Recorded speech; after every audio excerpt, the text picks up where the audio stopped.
السلام عليكم جميعا. أكيد اليوم راح أتحدث عن شيء مهم جدا بالخارطة الفلكية. راح نتناول راهو، العقدة القمرية الشمالية.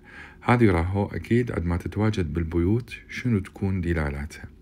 أول شيء راهو إذا تواجدت عندي بالبيت الأول، طبعا البيت الأول هو بيت الشخصية. إذا تواجد راهو بالبيت الأول، هذا إيش راح ينطيني؟ راح ينطيني نوع من أنواع بعض الأحيان عدم الثقة بالنفس، بعض الأحيان يعطيني اندفاع حتى أحاول أوصل إلى شخصية مثالية.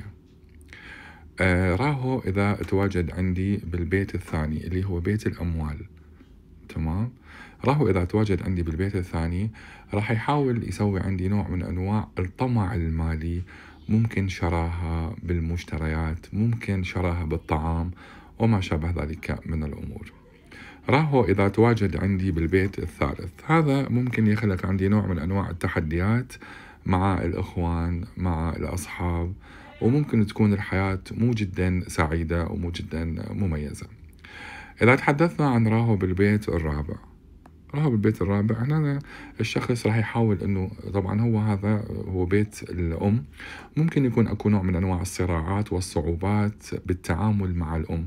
بعض الأحيان ممكن ينطيني دلالة للتعاملات العقارية الناجحة في عند بعض الأشخاص ممكن. أيضا هنا عندي راهو إذا تواجد عندي بالبيت الخامس، هذا ينطيني نوع من أنواع الغرابة بالتعامل وحب التعلق بالأولاد، غرابة التعامل مع الأولاد والتعلق والتعمق بحب الأولاد والأنانية.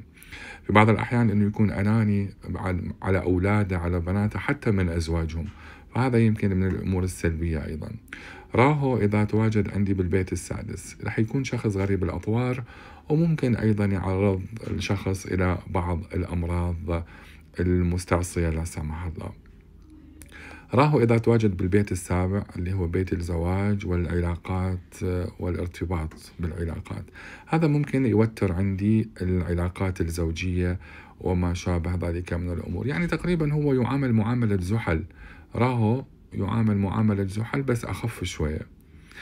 راهو عندما يتواجد عندي بالبيت الثامن، إشكالات بالنوم، إشكالات بالحصول على المستحقات، بالإضافة لهذا ممكن يكون صعوبة باختيار الأوضاع الجنسية المريحة بالنسبة للشخص أو الأشخاص المريحين جنسيا بالنسبة للشخص.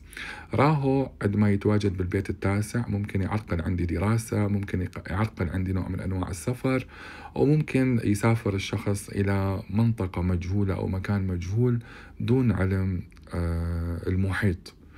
راهو عندما يتواجد بالبيت العاشر، بيت الشهرة والسمعة، ممكن يخلق عندي نوع من أنواع أيضا التحديات المهنية والشهرة المتأخرة. على فكرة شهرة متأخرة. راهو بالبيت الأول ممكن ينطيني شهرة مفاجئة، هنا ينطيني شهرة متأخرة، تمام. راهو بالبيت ال11 هذا يخلق نوع من أنواع الصراع مع الأصدقاء، مع الجوارين، وممكن أيضا أتعرض للنصب من خلال الأصدقاء، ودخول الأصدقاء الجدد إلى حياتي ممكن يخلق عندي نوع من أنواع النصب والاحتيال. راهو من يتواجد بالبيت ال12 اللي هو البيت المظلم بالخارطة الفلكية، هذا ممكن يسبب لي نوع من أنواع الاضطرابات النفسية، صعوبات بالنوم، ممكن أيضا عدم كشف الحقائق. يعني العين الثالثة والحدث ما يكون متفعل عند الشخص عندما أتواجد راهو بالبيت ال12. هذا كل دلالات راهو وتواجدها بالبيوت.